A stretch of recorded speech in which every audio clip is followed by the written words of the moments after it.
Selamat datang di Si Binuang Channel. Terima kasih sudah mampir. Mari kita lanjutkan novel Tikam Samurai, Si Bungsu, karya Makmur Hendrik, bagian 409. Selamat mendengarkan. Babah itu sejenak terkesima. Pemandangan di tempat tidur, tubuh Michiko yang tertelentang tanpa apa-apa, membuat jantungnya berhenti berdetak. Namun Michiko yang merasa dirinya bebas, segera menyambar kimononya. Saat itu si Babah mengalihkan pandangannya ke Hussein. Hussein, lu kulang ajal betul, babi, anjing, monyet, beluk lu. Sumpah serapah incek gemuk itu berhamburan. Hussein tertunduk layu dari atas sampai ke bawah. Babah itu maju lalu plak, pluk, plak, plak. Tangannya menamparkan Hussein 3 kali. Hussein tak bisa cakap, kepalanya tertunduk, atas bawah. Tangannya melindungi miliknya yang berada di bawah. Saat itulah mereka berdua melihat gadis Jepang itu turun dari tempat tidur. Babah gemuk itu menoleh. Hussein juga menoleh. Ah, kau diganggunya, Dik. Buset. Babah gemuk itu memanggil Michiko dengan sebutan, Dik. Benar-benar selangit. Michiko tak mengacuhkannya. Matanya berbinar berang, menatap tajam pada lelaki besar yang masih telanjang itu. Wi sudah tempiling dia. Wi sudah tempiling 3 kali. Mau lihat, nih, dan babah gemuk itu maju lagi ke dekat Hussein. Tangannya bekerja lagi. Pok, pak, pok. 3 kali tempiling mendarat dengan telak, Hussein tertunduk kuyu. Nah, dia telah kutempiling, Dik, kata babah itu sambil nyengir. Michiko memandang dengan jijik dan marah luar biasa. Perlahan dia mencabut samurai yang kini telah dia pegang di tangan kiri. Babah yang sudah siap lagi untuk bicara, jadi terdiam. Hussein juga menatap, tapi dia tak kaget. Dia hanya menatap heran pada perempuan cantik yang tadi hampir saja memuaskan nafsunya itu. Heran melihat gadis secantik itu memegang senjata yang dulu sering dipergunakan serdadu Jepang. Jahanam, kalian, gadis itu mendesis tajam. Lalu samurainya bekerja amat cepat. Samurai itu melukai dada Hussein. Michiko memang tak segera membunuhnya. Dia hanya ingin memberi pelajaran pada lelaki itu. Hussein kaget, menatap ke dadanya yang luka. Meski tak dalam, namun darah merembes. Dia usap dadanya. Ternyata dia lelaki yang tak mengenal takut. Bisa juga kau memainkan senjata itu, Nona, katanya sambil tersenyum tanpa memperdulikan darah di dadanya. Babah gemuk itu sebenarnya sudah agak takut. Tapi karena tukang pukulnya itu tak takut, dia juga jadi berani. Sudahlah, Dik. Jangan main-main palang panjang, kapak, jangan main-main samurai. Nanti adik luka, mali sini abang simpan, kata apak gemuk itu sambil maju mengulurkan tangan pada Michiko. Maksudnya membujuk agar samurai itu diserahkan padanya. Namun sebuah tendangan menantinya. Tendangan yang telak dari jurus karate yang telah mahir dipelajari Michiko. Tendangan itu mendarat di kerampang Cina gemuk itu. Babah gemuk itu terhenti, nafasnya tertahan, matanya juling. Alat kesenangannya, yang biasa dia buat untuk bersenang-senang, terasa sangat sakit. Rasa akan pecah dihantam tendangan gadis itu. Dengan melenguh, dia jatuh berlutut di lantai. Hussein jadi kaget juga melihat makan kaki gadis itu. Dia segera membantu bosnya. Dengan masih bertelanjang, dia menyergap gadis itu dari samping. Namun Michiko sudah siap. Meski dia tak bisa segera menggunakan samurai, pukulan tangan kirinya mendarat di jidat lelaki itu. Lelaki itu terhenti. Jidatnya bengkak sebesar telur ayam. Namun dia tak merasa sakit. Yang dirasakannya hanya sedikit pening dan kaget. Dia memang lelaki yang alot, tak merasakan pukulan. Tapi waktu dia berhenti menyerang itu sudah cukup bagi Michiko untuk mempergunakan samurai di tangan kanannya. Cres, 2 sabetan cepat. Pada sabetan pertama telinga kanan Hussein bercerai dari kepalanya. Sebelum Hussein sempat berteriak karena sakit, sabetan kedua menghantam perutnya. Perutnya menganga. Hussein kali ini menatap dengan wajah pucat pada gadis itu. Gadis itu juga menatapnya, mukanya masih tetap merah. Hussein memang tangguh. Dengan tangan kiri memegang perutnya yang belah, dia maju menyerang. Dia sebenarnya tukang pukul yang ditakuti di Jakarta saat itu. Namun samurai Michiko menantinya lagi. Sebuah sabetan menghantam kepalanya. Cres! Kulit kepala lelaki itu berikut rambutnya seluas telapak tangan terbang. Demikian tajam dan demikian cepatnya. Darah meleleh. Hussein berhenti lagi. Sedepa di depannya, Michiko tegak lagi menanti. Hussein maju. Kembali samurai Michiko bekerja. Cres! Dan kali ini arahnya adalah sebuah benda di bahagian depan bawah. Hussein terhenti. Kali ini dia tak bisa untuk tidak meraung. Tangannya segera mendekap selangkangnya. Di sana, tadi ada sesuatu yang hampir menusuk-nusuk tubuh Michiko. Dan kini sesuatu itu putus sudah. Tercampak di lantai. Lelaki itu meraung-raung, membangunkan orang di hotel. Mereka berlarian ke kamar nomor 4 itu. Ketika sampai di sana, pintu terbuka. Seorang lelaki Cina bertubuh gemuk, merangkak keluar dengan wajah meringis menahan sakit dan wajah pucat. Ada apa, Encek? Ada sakit. Banyak sakit, jawab Incek gemuk itu sambil merangkak terus meninggalkan kamar maut itu. Dia sebenarnya ingin berlari kencang, tapi alat kesenangannya amat sakit, menyebabkan dia tak bisa berdiri. Tapi dia tak berani bertahan terus di kamar perempuan tukang bantai itu. Dia harus pergi. Kesempatan itu terbuka tatkala perhatian Michiko tengah terarah sepenuhnya pada Hussein. Dia cepat merangkak keluar. Michiko memang tak melihatnya. Di kamar, Hussein masih meraung-raung. Namun Michiko tak memperdulikannya. Samurainya kembali bekerja. Kedua tangan lelaki itu putus hingga bahu. Lelaki itu bergulingan di lantai, bermandi darah dan seperti dijagal. Dia belum mati. Orang yang melihat ke dalam jadi tersurut dengan wajah pucat pasi. Kemudian menghindar dari sana. Takut dan ngeri, Michiko mengambil buntalan pakaiannya. Kemudian dengan tenang dia melangkah keluar. Namun langkahnya terhenti tatkala mendengar suara Hussein menghibah-hibah. Masih bersama si Binuang Channel. Mari kita lanjutkan novel Tikam Samurai, Si Bungsu, karya Makmur Hendrik, bagian 410. Tolong saya Nona, jangan biarkan saya menderita. Bunuhlah saya. Michiko menatapnya dengan pandangan dingin. Jika tadi kau berhasil menodai saya, maka saya akan menderita seumur hidup. Itu tak pernah terpikirkan olehmu bukan? Engkau takkan mati. Setidaknya engkau tidak akan mati sehari dua hari ini. Engkau akan sangat menderita, itu perlu bagimu sebagai hukuman atas apa yang kau perbuat pada diriku. Atas apa yang kau perbuat atas perempuan-perempuan lain, saya yakin sudah banyak perempuan yang sudah engkau nodai. Nah, kini kau rasakan balasannya. Sehabis berkata begitu Michiko melangkah keluar kamar itu. Petugas-petugas hotel tidak ada yang berani berkutik tatkala dia lewat. Penghuni hotel yang lain menatap dengan diam. Di kamar Hussein merintih-rintih, makin lama suaranya makin lemah. Akhirnya dia pingsan. Terlalu banyak darah yang keluar dari perut, bahu dan selangkangannya. Tapi Michiko berkata benar kalau lelaki ini cukup tangguh. Dia tak segera mati. Dia juga tidak mati ketika ambulans datang membawanya ke rumah sakit. Dokter dan perawat menggeleng melihat hasil pembantaian itu. Mereka segera menebak bahwa benda yang dipakai untuk mencencang tubuh lelaki ini adalah sebuah benda yang sangat tajam. Tajam sekali, itu jelas terlihat pada bekas luka lain di tubuhnya. Bunuh saja saya dokter, bunuh saja saya. Jangan biarkan saya hidup. Mohon Hussein tatkala malamnya dia sadarkan diri. Namun mana ada dokter yang mau membunuh pasiennya. Meski atas permintaan pasien sendiri, justru dokter memberi dia injeksi dengan obat tidur. Sekeluar dari hotel Michiko menyetop sebuah taksi. Kemana Nona? Tanya sopir taksi yang ternyata orang Cina. Michiko tertegun, dia segera ingat baba gemuk itu. Dia tak jadi naik taksi itu. Dia justru melambai taksi lain yang ada yang parkir tak jauh dari pintu. Sopirnya orang Indonesia. Sopir taksi Cina itu menggerutu panjang pendek. Kemana Nona? Antarkan saya ke hotel yang paling dekat dari sini. Silahkan naik Non, kata sopir itu dengan ramah. Hati Michiko jadi tentram mendengar suara sopir yang bersahabat itu. Michiko membuka pintu, kemudian naik.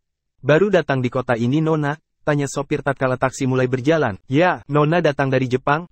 Maaf. Nona sedikit pun tidak mirip orang Jepang. Nona lebih mirip orang Sunda, gadisnya cantik-cantik. Meski tak secantik Nona, Nona bisa ditebak orang Jepang kalau mendengar aksen bicaranya. Michiko tidak memberi komentar atas ucapan sopir itu.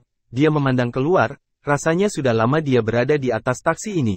Masih jauh? Tanyanya. Kita sudah sampai Nona, jawab sopir itu sopan sambil membelokkan mobilnya.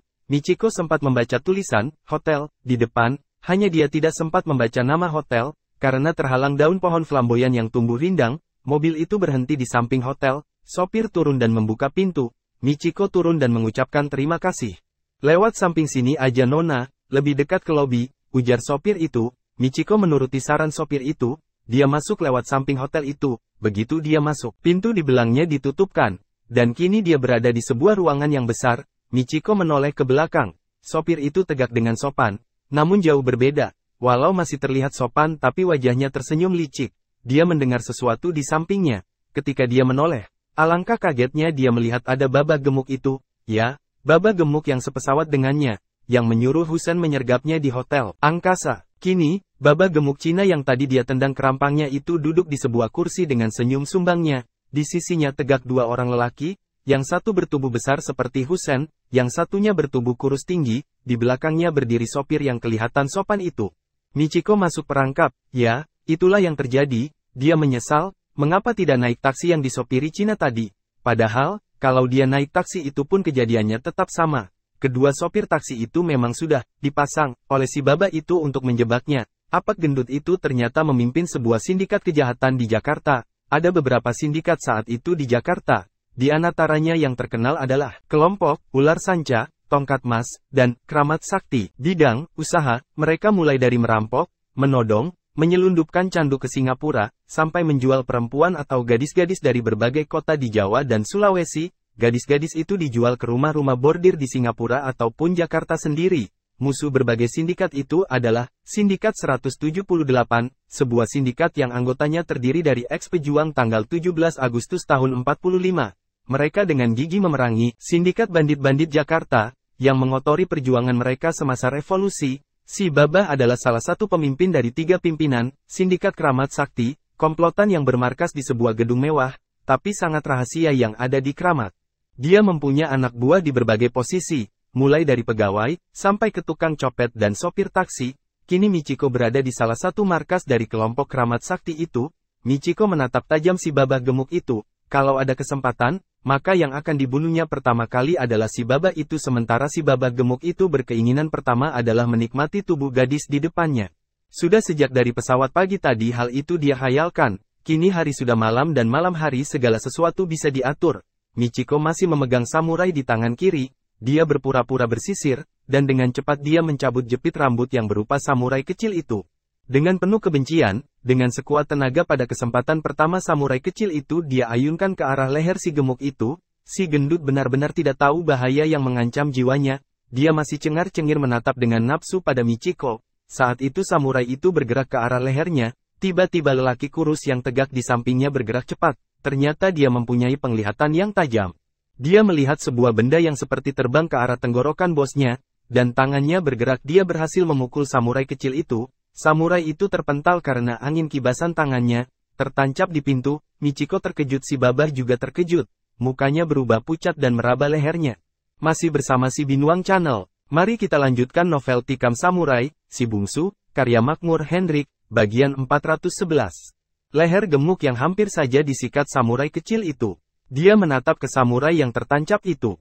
Kemudian beralih ke Michiko. Bergantian menatap samurai dan Michiko. Sambil tangannya masih meraba lehernya. Perempuan sundal, kau akan rasakan akibat perbuatanmu ini, desis Baba itu sambil menyeringai buruk. Michiko tak memperhatikannya. Dia justru tengah memperhatikan lelaki kurus berwajah pucat itu. Semakin diperhatikannya, semakin jelas olehnya bahwa lelaki itu sebenarnya adalah seorang Cina. Tak diketahuinya karena kulitnya hitam, sama seperti orang Melayu, tapi melihat matanya yang sipit, tak ayal lagi, si kurus ini adalah Cina Tulen. Selain dia Cina Tulen, nampaknya dia juga memiliki ilmu silat yang tangguh. Itu terbukti dari kibasan tangannya yang berhasil memukul samurai kecilnya tadi. Michiko pernah mendengar dan membaca kehebatan pesilat-pesilat Cina yang mampu melompati pagar atau tembok setinggi atap. Yang mampu memukul roboh lawan dari jarak 2 atau 3 meter dengan mempergunakan tenaga dalam. Dia tak yakin bahwa ada orang Cina yang memiliki ilmu sehebat seperti di dalam cerita-cerita silat itu.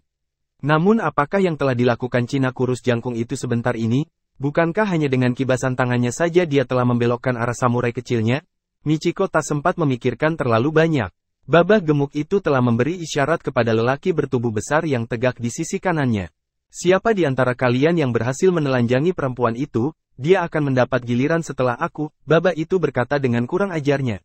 Michiko ingin muntah mendengar ucapan jorok itu.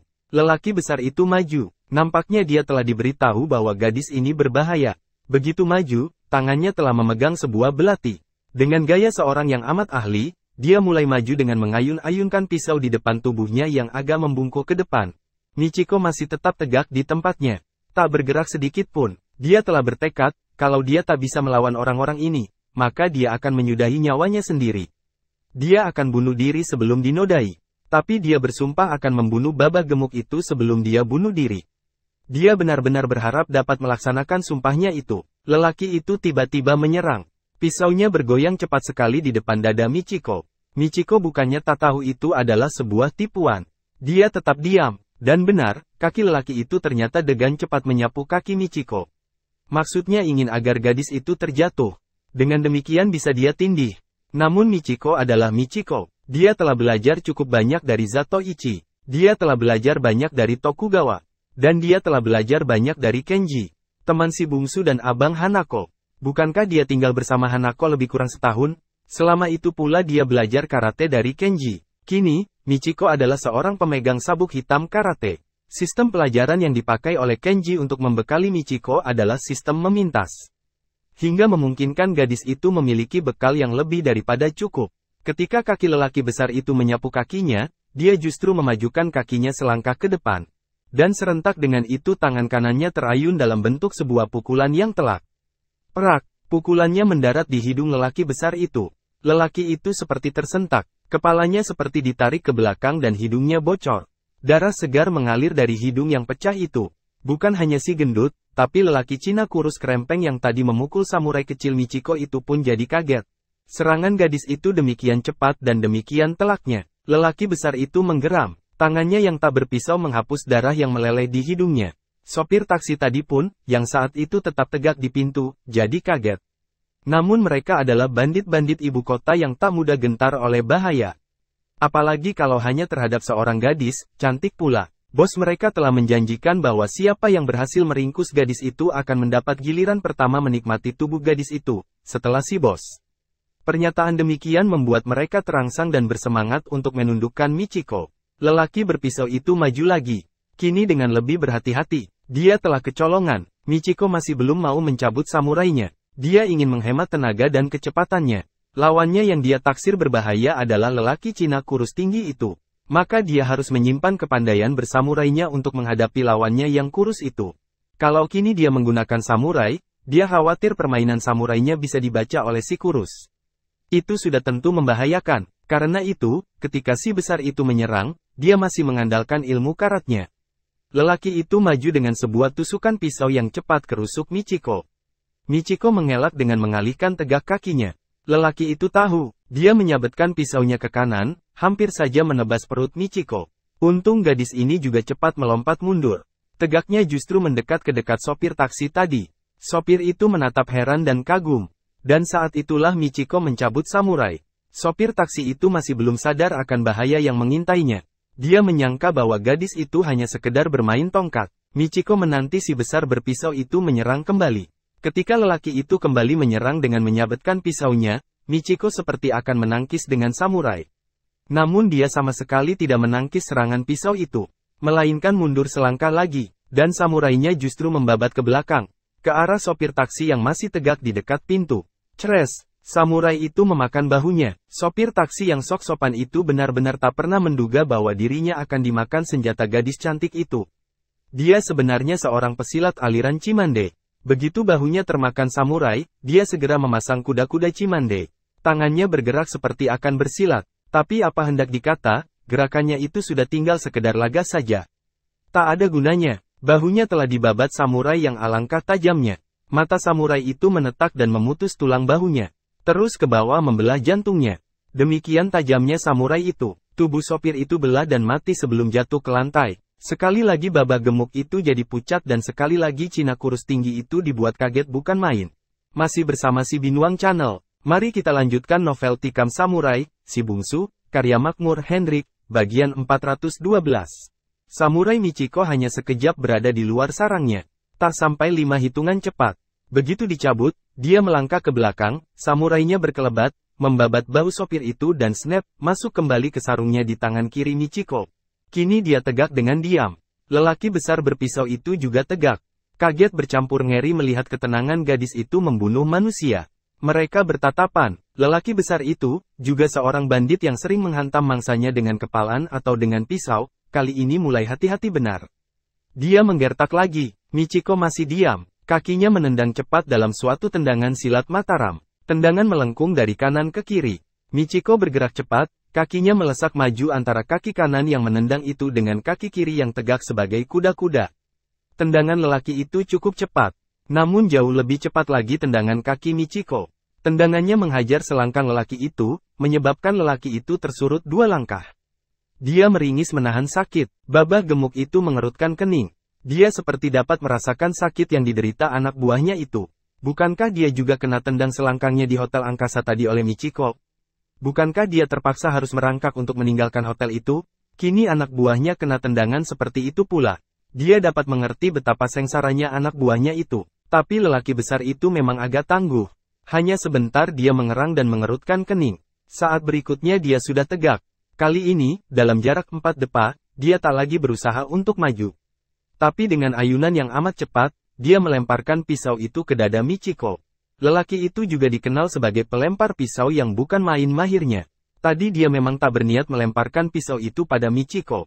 Sebab lemparan pisaunya berarti maut.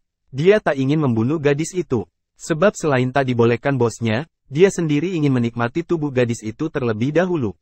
Tubuh yang montok dan menggiurkan. Tapi kini, setelah gadis itu menghantam selangkangnya, dia tak peduli lagi dengan kemontokan itu. Dia berniat membunuh gadis itu. Pisaunya melayang cepat secepat kilat. Namun Michiko juga bergerak cepat. Samurainya tercabut, membabat di udara. Terang, terdengar suara besi beradu, dan pisau itu berubah arah. Dihantam dengan telak dan tepat oleh samurai Michiko. Arahnya justru melaju cepat sekali ke arah si gemuk. Kembali bahaya mengancamnya. Gerakan itu juga telah diperhitungkan dengan cermat oleh Michiko. Tapi kembali tangan Cina kurus itu bergerak. Kembali pisau yang meluncur cepat berubah arah. Jatuh ke lantai dengan menimbulkan suara ribut. Bukan main. Cantik, cepat dan kejam. Untuk pertama kalinya Cina kurus tinggi itu bersuara. Suaranya seperti keluar dari sebuah goa. Bergema mengerikan. Matanya yang kuning menatap pada Michiko. Tapi Michiko tak sempat terkejut atas kehebatan Cina itu, sebab si besar yang pisaunya telah dilemparkannya itu kembali menyerang. Dia menyerang dengan melompati tubuh Michiko yang saat itu tengah menghadap pada si kurus. Sungguh malang orang ini, dia melompati mautnya sendiri. Michiko bukannya kanak-kanak, bukan pula orang yang mudah merasa takut dan gentar menghadapi serangan bandit seperti mereka. Selagi perkelahian 1 lawan 1, maka Michiko tak usah khawatir. Lelaki itu masih melompat, tubuhnya tengah melayang ketika Michiko menggeser tegak. Dia melayang setengah hasta di sisinya. Saat itu samurai Michiko kembali bekerja. Samurainya memancung dari atas ke bawah, persis di pinggang si lelaki. Tubuh lelaki itu masih melayang sedepa lagi. Baru akhirnya menubruk seperangkat meja dan kursi. Jatuh dan mati dengan pinggang hampir putus. Tapi saat itu pula tubuh Michiko terlambung. Tubuhnya menerpa dinding. Kepalanya berdenyut, untung samurai masih di tangannya. Ternyata ketika dia melangkah menghindarkan tubrukan tadi dia tegak membelakangi si kurus. Ketika dia menghantam lelaki yang menubruknya itu dengan samurai, si kurus maju pula menghantam tubuh Michiko. Pukulannya hebat, tubuh Michiko sampai terpental menubruk dinding. Michiko terduduk di lantai dengan punggung bersandar ke dinding. Dia menggelengkan kepala, berusaha menghilangkan pening, menatap pada Cina kurus itu. Cina itu tegak 3 depa di depannya dengan kaki terpentang, menatap ke bawah, ke arah Michiko dengan mata kuningnya yang berkilat buas. Tegaklah, Nona, saya akan tunjukkan padamu bagaimana seorang perempuan harus menanggalkan pakaiannya satu demi satu secara baik. Suaranya yang mengerikan itu terdengar bergumam. Michiko menggertakkan gigi, dia bangkit dan memegang samurainya yang telanjang dengan kuku di tangan kanan. Cina itu tersenyum, senyum yang mirip seringai. Ya. Tanggalkan pakaiannya satu demi satu, Hokgiam. Saya tadi telah melihat tubuhnya tak berkain sehelai pun di hotel. Ketika Hussein akan melahapnya, tubuhnya bukan main. Ayo tanggalkan, Hok. Yang bicara ini adalah si gemuk. Suaranya yang mirip lenguh kerbau itu bergema dari tempatnya duduk. Michiko meludah. Perlahan tangan kirinya memegang bahagian bawah samurainya. Kini hulu samurai dia pegang dengan 2 tangan. Dia harus hati-hati, lawannya amat tangguh. Jepang busuk. Ingin mencoba kehebatan nenek moyangmu dari daratan Tiongkok, lelaki kurus yang bernama Hokgiam itu bersuara. Nadanya seperti ada dendam antara Jepang dengan Tiongkok. Kedua tangannya terangkat tinggi di atas kepala. Kemudian ke-10 jari-jarinya ditekuk ke bawah. Persis cakar Garuda. Aneh. Dalam posisi demikian, kedua tangan terangkat tinggi, berarti membiarkan bahagian seluruh tubuh terbuka untuk diserang. Apalagi diserang dengan senjata panjang. Benar-benar posisi yang berbahaya, namun Michiko tak berani bergerak sembarangan. Dia tak mengenal lawannya ini kecuali dalam 3 gebrakannya. Gebrakan pertama dan kedua ketika memukul samurai kecil dan pisau. Gebrakan ketiga ketika menghantamnya dari belakang tadi. Dia menanti, yang dikhawatirkannya hanya satu, yaitu kalau Cina kurus ini memang memiliki tenaga dalam yang bisa mencelakakan orang dari jarak jauh. Kalau itu benar, maka binasalah dia. Karenanya dia tetap diam menanti. Dia agak yakin juga, sebab tadi hanya dengan kibasan tangan saja, Cina itu berhasil merubah arah samurai dan luncuran pisau yang akan menghabisi nyawa si gembrot bajingan itu. Tangan Cina itu bergerak. Aneh, Michiko melihat tangan Cina itu seperti bergetar. Jumlah tangannya makin banyak. Lalu Cina itu melangkah maju. Michiko menyilangkan samurai di depan dadanya. Tangan Cina itu tiba-tiba bergerak dan seperti menyambar ke arah Michiko. Michiko dengan tetap tegak memegang samurai melangkah surut. Dia yakin dalam jarak demikian, cakaran Cina itu tak bakal mengenai tubuhnya. Namun dia merasa mendengar suara kain robek. Dia melihat ke dadanya. Wajahnya jadi pucat. Bajunya robek tentang dada. Kutangnya kelihatan ketat menahan dadanya yang membusung. Si Baba gemuk tertegak. Matanya melotot menatap dada Michiko. Michiko menggertakkan gigi. Seharusnya tangannya menutup dadanya. Tapi itu tak dia lakukan. Dia tak mau kehilangan konsentrasi atas samurainya dengan melepaskan salah satu tangannya dari gagang samurai itu. Tangan Cina itu gentanyangan lagi. Seperti memukul bolak-balik. Kini rok Michiko robek. Tergantung-gantung. Menampakkan pahanya yang putih dan celana dalamnya yang berwarna merah jambu. Michiko masih tegak dengan diam dan bersandar ke dinding.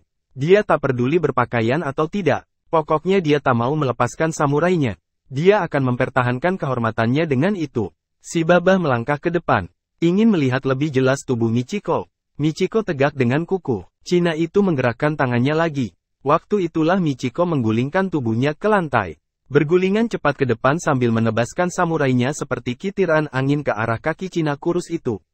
Namun Cina itu seperti sudah sangat arif. Tubuhnya melenting ke atas namun samurai Michiko lebih dulu membelah tubuhnya menjadi dua. Dan ketika Michiko memandang ke Baba gemuk itu dia sudah berada di pintu siap melarikan diri.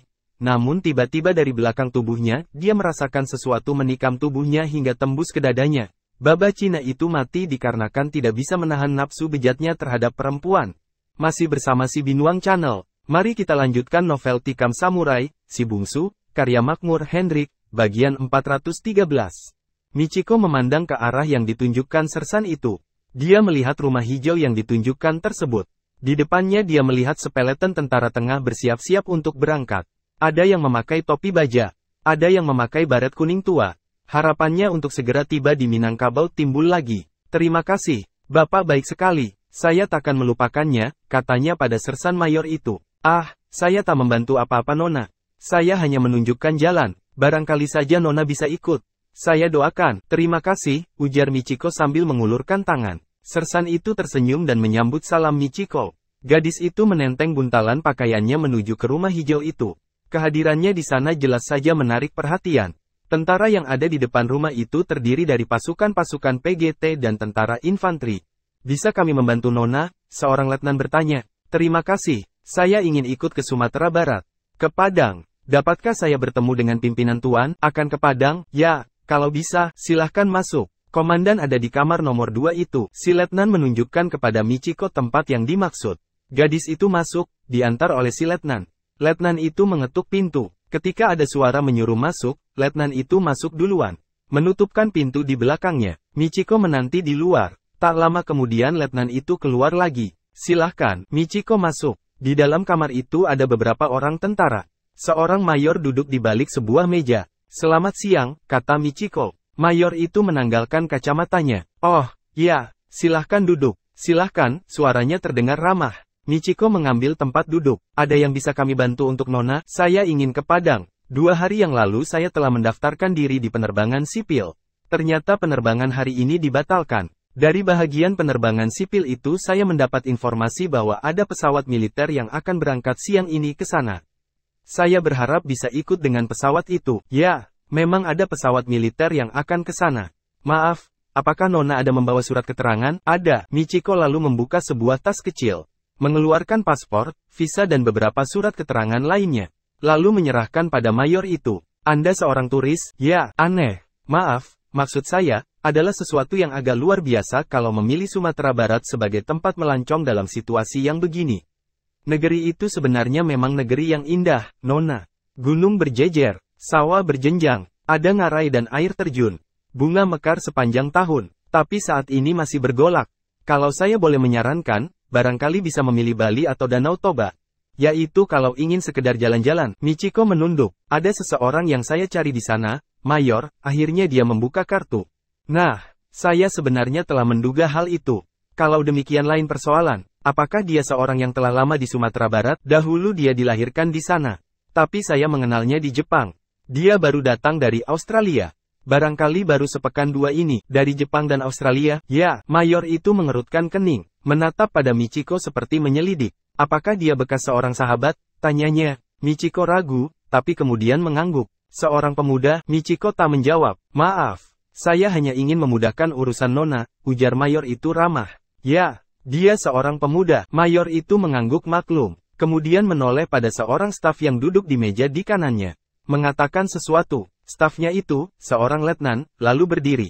Membuka sebuah lemari yang dipenuhi laci-laci. Melihat sederetan map yang diberi kode bernomor-nomor. Mengambil sebuah di antaranya. Map berwarna biru. Menyerahkannya pada mayor tersebut yang lalu membuka map tersebut. Menatap sebuah halaman berfoto. Kemudian menatap kembali pada Michiko. Pemuda itu bernama Bungsu, ujar mayor itu perlahan. Michiko kaget. Jantungnya seperti berhenti berdegup. Apakah memang benar dia orang yang Nona cari? Michiko masih belum bisa bersuara. Namun akhirnya dia mengangguk dan balik bertanya. Apakah dia memang berada di Sumatera Barat? Ya, dia memang kembali ke sana. Dulu dia juga menompang pesawat khusus yang mengangkut militer. Pesawat Hercules yang sebentar lagi akan berangkat. Maaf, ini fotonya, bukan? Mayor itu memperlihatkan map tersebut. Michiko melihat foto si Bungsu di sana. Ya, katanya antara terdengar dan tidak, sementara jantungnya berdegup kencang melihat foto itu. Mayor itu menarik nafas panjang, menutup map di tangannya. Masih bersama si Binuang Channel. Mari kita lanjutkan novel Tikam Samurai, Si Bungsu, karya Makmur Hendrik, bagian 415. Saya tidak tahu apa maksud Nona mencarinya, mudah-mudahan untuk kebaikan kalian berdua. Kalau benar dia yang ingin Nona temui di daerah bergolak itu, Nona bisa ikut dengan pesawat militer yang akan berangkat sebentar lagi, ujar mayor itu akhirnya. Michiko menarik nafas lega, dan siang itu dia memang berangkat dengan pesawat Hercules menuju Padang, ikut bersama prajurit-prajurit PGT dan infanteri yang akan bertugas di sana. Bahkan sesampai di Padang dia mendapat tompangan dengan jeep militer yang kebetulan langsung ke Bukit Tinggi dari lapangan Tabing. Jeep militer itu mengantarkannya sampai ke Hotel Indonesia, di daerah stasiun kota Bukit Tinggi. Di sanalah dia menginap, sambil mencari informasi di mana si Bungsu, musuh besarnya. Pagi itu, ketika si Bungsu keluar hotel, setelah subuh tadi didatangi mimpi yang amat menakutkan, di hotel yang sama Michiko memang telah lebih dahulu keluar. Gadis itu menikmati udara pagi yang amat sejuk. Hari itu hari Sabtu, hari di mana pasar besar di kota tersebut. Dari hotel Michiko berjalan perlahan ke arah pasar. Hari masih pagi benar, embun masih menebarkan dirinya seperti awan tipis, menggantung rendah di permukaan bumi. Tapi orang sudah ramai, berjalan bergegas. Ada yang menjunjung bakul di kepala. Ada yang menolak gerobak beroda satu yang syarat oleh sayur-sayuran. Semua bergegas seperti memburu sesuatu. Beberapa orang di antara mereka menoleh pada Michiko. Barangkali merasa sedikit heran melihat seorang gadis berjalan sendirian di pagi buta begitu. Sesuatu yang kurang lazim di kota tersebut. Pagi itu si Bungsu mengurungkan niatnya untuk pulang ke Situju. Kedatangan Michiko merubah niatnya itu. Apapun maksud kedatangan gadis itu, satu hal adalah pasti, yaitu mencari dirinya, dan dia tahu bahwa gadis itu akan menuntut balas kematian ayahnya. Dia tak boleh pergi, betapapun hebatnya kepandaian gadis itu, seperti halnya dalam mimpi malam tadi. Misalnya, namun dia tak boleh meninggalkannya. Itu bisa dianggap melarikan diri. Melarikan diri, apakah dia sudah demikian penakutnya, sehingga harus melarikan diri dari seorang perempuan? Namun satu hal pasti pula, dahulu dialah yang memburu lawannya. Kini kejadiannya jadi terbalik. Dialah yang diburu, dia tak boleh melarikan diri. Dia tak mencek lagi pada petugas hotel tentang kebenaran menginapnya Michiko di hotel itu. Hal itu tak perlu dicek lagi. Petugas hotel itu telah mengatakan dengan tepat tentang nama dan ciri-ciri gadis itu. Petugas itu tak mungkin berhayal atau mengada-ada, sebab dia tak pernah berjumpa dengan Michiko. Lagi pula, firasat si Bungsu mengatakan dengan pasti, bahwa gadis itu memang ada di kota ini. Dia pergi ke rumah makan di seberang Hotel Indonesia itu. Rumah makan yang letaknya persis di depan stasiun dan di persimpangan Jalan Melati. Memesan secangkir kopi dan sepiring ketan dan goreng pisang. Mengambil tempat duduk yang menghadap langsung ke jalan raya. Perlahan dia menghirup kopi, mengunyah pisang dan ketan gorengnya. Matanya yang setajam mata burung Raja Wali sesekali menyapu jalan di depan restoran itu. Memandang ke arah kanan, ke jalan yang melintang menuju Simpang Kangkung. Memandang ke stasiun yang ramai oleh manusia. Dia tak perlu menanyakan apa warna pakaian yang dipakai Michiko pagi ini. Itu tak diperlukan. Informasi tentang ciri-ciri itu hanya diperlukan bagi orang yang tak pernah dia kenali. Tentang Michiko, Meskipun dia berdiri antara sejuta perempuan, dia segera akan mengenalinya. Namun sampai habis kopi, ketan dan goreng pisang di piringnya, gadis itu tak pernah dia lihat. Dari rumah makan itu dia juga bisa mengawasi jalan yang ada di depan hotel yang menuju ke selatan. Ke tangsi militer di Birugo. Gadis itu tak juga muncul. Akhirnya dia membayar minumannya, kemudian perlahan melangkah keluar. Di luar, dia menghirup udara pagi yang segar, kemudian dia melangkah ke jalan raya. Semula dia berniat untuk ke stasiun, sekedar melihat orang-orang yang akan berangkat. Tapi aneh, mimpinya malam tadi, perkelahian dengan Michiko di stasiun itu, tiba-tiba saja membuat langkahnya terhenti. Kemudian dia memutar langkah menuju pasar. Takutkah dia ke stasiun? Masih bersama si Binuang Channel. Mari kita lanjutkan novel Tikam Samurai, Si Bungsu, karya Makmur Hendrik, bagian 416. Apa yang harus ditakutkan? Tapi seperti ada perasaan yang mendorongnya untuk tak datang ke stasiun itu. Semacam was-was, untuk pertama kalinya sejak keluar dari hotel tadi dia menyadari, bahwa dia tak membawa samurainya. Secara refleks pula, tangannya meraba lengannya. Di sana selalu terselip 6 buah samurai kecil, 3 di tangan kanan 3 di tangan kiri yang disisipkan pada sebuah sabuk yang terbuat dari kulit tipis. Samurai yang bisa diturunkan dengan sedikit gerakan khusus. Siap dilemparkan secepat anak panah, namun kini ternyata semau tak dia bawa. Dia mencoba mengingat kenapa tak satupun senjata-senjata itu dia bawa. Apakah dia terlalu terburu-buru? Tak ada jawaban yang diperoleh. Akhirnya dia kembali berjalan menuju ke arah panorama. Sementara pikirannya menerawang, bagaimana kalau keadaan seperti ini artinya ketika dia tanpa senjata sama sekali lalu bertemu dengan Michiko, kemudian gadis itu menyerangnya untuk membalas dendam. Dia memang menguasai judo dan karate yang pernah diajarkan Kenji, tapi judo dan karate melawan samurai. Suatu pekerjaan yang sia-sia betapapun hebatnya seseorang menguasai ilmu judo dan karate namun menghadapi senjata tajam seperti samurai, apalagi bila samurai itu dipegang orang yang sangat mahir, sama saja dengan bunuh diri. Pikirannya dipenuhi terus dengan pertarungan melawan Michiko. Apakah dia memang benar-benar takut menghadapi gadis itu? Apakah gadis itu benar telah demikian hebatnya kini, sehingga dia merasa begitu takut? Bukankah dia tak pernah lagi dengan gadis itu sejak peristiwa pemakaman Saburo Matsuyama di kuil Shimogamo dahulu? Namun perasaannya mengatakan, bahwa gadis itu kini memang memiliki kepandaian yang jauh lebih tinggi. Sudah bertahun masa berlalu, Michiko terus mempersiapkan diri dengan matang. Kalau tidak, takkan berani dia datang sejauh ini. Gadis itu sudah paham siapa lawan yang akan dihadapinya. Di panorama, ketika dia tegak memandang ke ngarai yang masih berkabut, ketika matanya memandang jauh ke Gunung Singgalang yang tegak seperti seorang tua menjaga negeri ini dengan perkasanya, sebuah pikiran menyelinap ke hati si bungsu. Dia harus pulang ke si 7 ladang lawe untuk ziarah ke makam ayah dan ibunya. Dia ingin mengatakan, bahwa dendam mereka telah dibalaskan. Dia ingin membakar kemenyan di pusara mereka, memanjatkan doa itu niat utamanya. Kini kenapa dia harus menanti Michiko?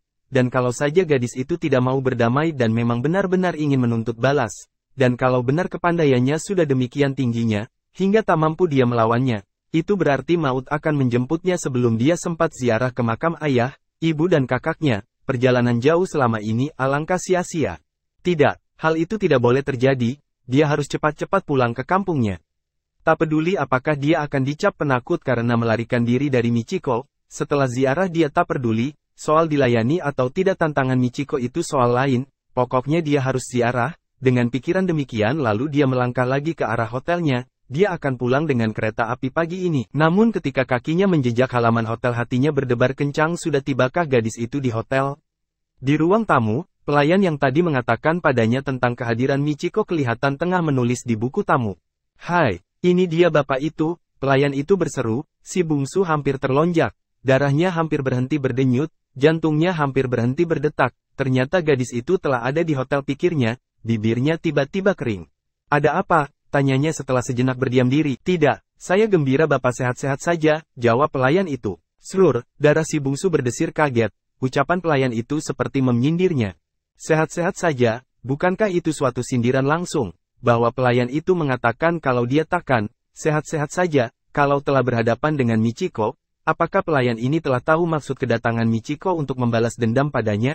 "Dia belum pulang pak. Tunggu saja sebentar lagi," pelayan itu berkata seperti orang berbisik. Si bungsu menyumpah-nyumpah dalam hatinya. Jelas yang dimaksud pelayan itu adalah Michiko. Ternyata gadis itu belum pulang ke hotel. Hatinya sedikit lega, dia melangkah ke dalam kamarnya.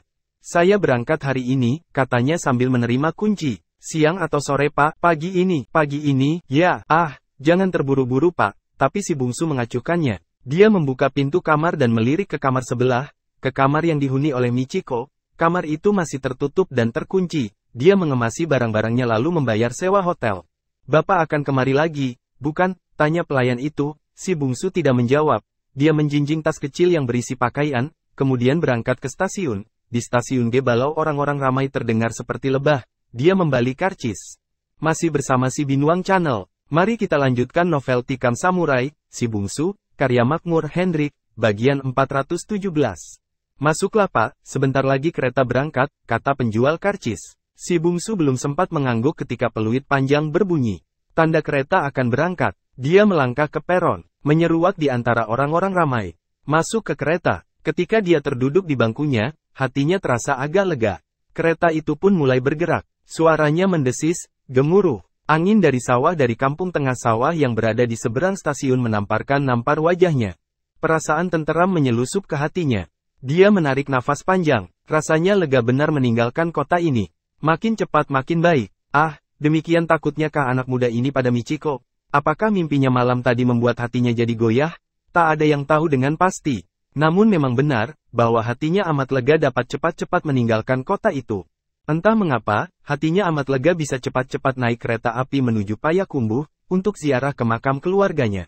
Kereta berlari terus. Saat itu telah melewati sawah-sawah yang membentang di Tanjung Alam. Saat itu pula, di bahagian belakang, di antara para penumpang yang duduk bersesak di gerbong 3, 4 orang lelaki saling berbisik. Kemudian mereka mulai berdiri. 2 orang berjalan ke depan. 2 orang lagi melihat-lihat situasi. 10 menit kemudian mereka berkumpul lagi di gerbong 3. Kembali berbisik-bisik. Ada 2 orang polisi di gerbong 2 dan seorang di gerbong 1, bisik yang seorang. Mereka membawa bedil, tanya yang seorang dengan tetap berbisik. Seorang pakai pistol, 2 lainnya berbedil panjang, bisik yang seorang lagi. Keempat lelaki itu berunding lagi dengan saling berbisik. Penumpang-penumpang melihat dengan diam. Tak seorang pun tahu apa yang diperbisikkan mereka di antara deru roda kereta api itu. Namun ada salah seorang di antara polisi menjadi curiga. Dia melihat 2 orang lelaki bertampang kasar mondar-mandir dari gerbong 2 ke gerbong 1. Dengan tidak menimbulkan kecurigaan, dia memperhatikan perangai kedua lelaki itu. Mereka nampaknya seperti memperhatikan penumpang satu demi satu. Memang tak begitu kentara, tapi sebagai seorang polisi, dia dapat menangkap maksud tak baik dari gerak-gerik kedua lelaki itu. Ketika kedua lelaki itu bergabung dengan temannya di gerbong 3, diam-diam polisi itu membuntutinya, lalu melihat dari kejauhan. Tiba-tiba dia seperti teringat pada seseorang. Dia seperti mengenal lelaki bertubuh besar yang tengah berbisik-bisik dengan 3 orang temannya itu. Dia coba mengingat-ingat. Ketika dia teringat siapa lelaki itu, polisi tersebut segera menemui temannya yang duduk di sebelahnya tadi, lalu berbisik. Polisi yang seorang itu tertegun. Tak ada teman-teman alat negara lainnya di dalam kereta ini, bisiknya. Di gerbong 2 ini hanya kita berdua. Di gerbong 3 tak ada seorang pun. Saya tak tahu apakah ada alat negara lainnya di gerbong 1. Biasanya ada pengawalan tentara. Biar saya lihat. Engkau tunggu di sini, ujar polisi itu seraya tegak. Dia segera menuju gerbong 1. Benar, di sana tak ada tentara seorang pun.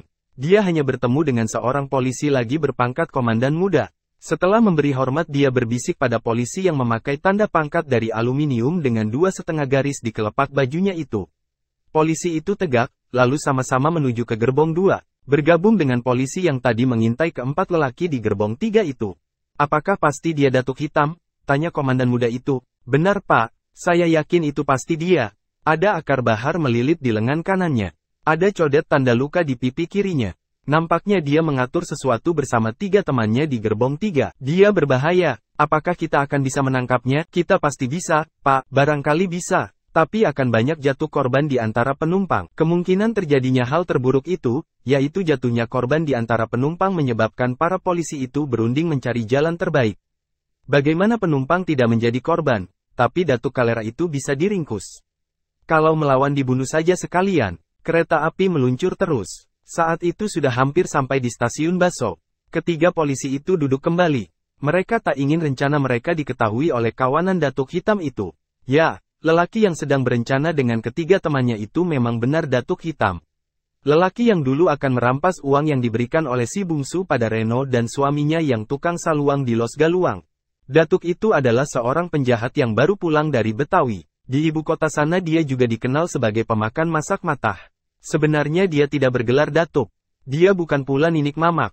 Tapi karena tubuhnya hitam dan dia kepala begal, maka orang memanggilnya sebagai Datua Hitam. Semacam sindiran, datuk dari dunia hitam. Kini dialah yang berada di kereta api itu. Kereta memasuki desa Baso. Polisi itu menyebar ke pintu.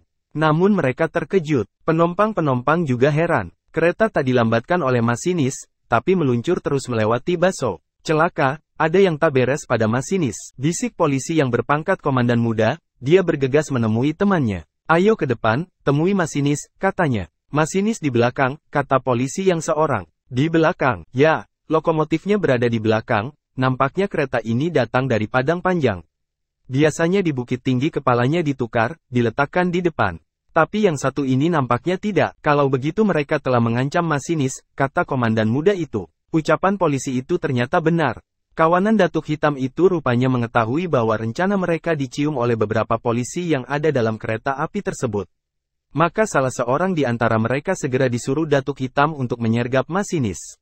Jalankan kereta terus, seorang lelaki bertubuh besar mengancam si masinis. Masinis itu menyangka orang ini bagarah. Dia sudah memperlahan kereta ketika akan memasuki Baso. Tapi sebuah tikaman di lengannya membuat dia terpekik. Saya akan tikam jantungmu, kalau kau tak mengikuti perintah saya, lelaki itu mengancam. Si masinis yakin bahwa orang ini memang tak main-main.